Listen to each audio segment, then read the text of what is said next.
লালমনিরহাটের হাতীবান্ধার সীমান্তে বিএসএফের গুলিতে এক বাংলাদেশি যুবক নিহত হয়েছেন। ভোরে উপজেলার আমুছল এলাকার বনচৌকি সীমান্তে ঘটনা ঘটে। নিহত যুবকের নাম মোহাম্মদ খাদেমুল। বিজিবি জানায়, ভোরে খাদেমুল সহ আরও কয়েকজন সীমান্তবর্তী এলাকায় যান।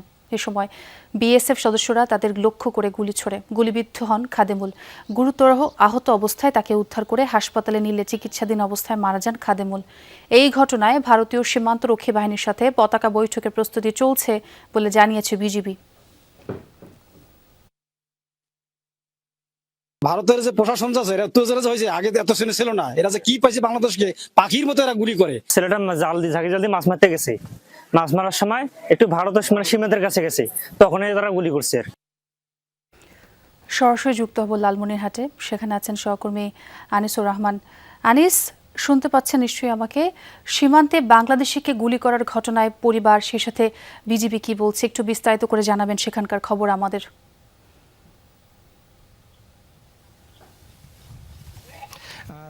আমি কিন্তু এই মুহূর্তে রয়েছি সীমান্ত এলাকায়। এখানে যে গত রাত ভোরে যে ঘটনাটি ঘটেছে সেই এলাকায় কিন্তু একজন মারা গেছেন, খাদেমুল নামে মারা গেছেন। আর সীমান্তে কিন্তু বিজিবি কঠোর অবস্থানে রয়েছেন, তারা পাহারা দিচ্ছেন। কিন্তু এরকম আমরা যে খাদেমুল মারা গেছেন তার পরিবার সূত্রে জানতে পেরেছি তারা সীমান্তে গিয়েছিলেন, সীমান্তের পাশে নদীতে মাছ ধরতে। সেখানেই কিন্তু কয়েকজন গিয়েছিলেন, সেখানে কিন্তু বিএসএফ তাদেরকে গুলি করে। সেই গুলিতে আহত হন খাদেমুল। তাকে প্রথমে স্থানীয়ভাবে ট্রিটমেন্ট দেওয়া হয়, পরে যখন তার অবস্থা গুরুতর হয় তখন কিন্তু রংপুর পাঠানো হয়। রংপুর একটি বেসরকারি ক্লিনিকে সে কিন্তু মারা যায়। তার লাশ ইতিমধ্যে তার গ্রামের বাড়িতে এসেছে। গ্রামের কিন্তু শোকাহত পরিবার তারা যেটি জানিয়েছেন যে আসলে প্রায় সীমান্তে এরকম দুর্ঘটনা ঘটে থাকে।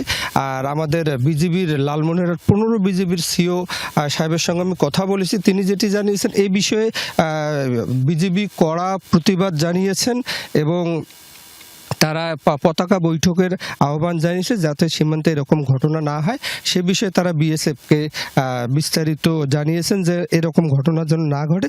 তবে এখনো পতাকা বৈঠকের বিষয়ে কখন হবে বা কখন হবে পতাকা বৈঠক সে বিষয়ে কিন্তু আমাদেরকে বিস্তারিত জানায়নি। তবে সীমান্তের লোকজন কিন্তু বলেন যে তারা মাঝে মধ্যে এরকম সীমান্তে মাছ ধরতে বা কাজ করতে গেলে বিএসএফ তাদেরকে গুলিবর্ষণ করেন এবং অনেকে হতাহত হন বলে আমাদেরকে জানিয়েছেন। সোয়া, বুঝতে পেরেছি। অনেক ধন্যবাদ আনিস আপনাকে।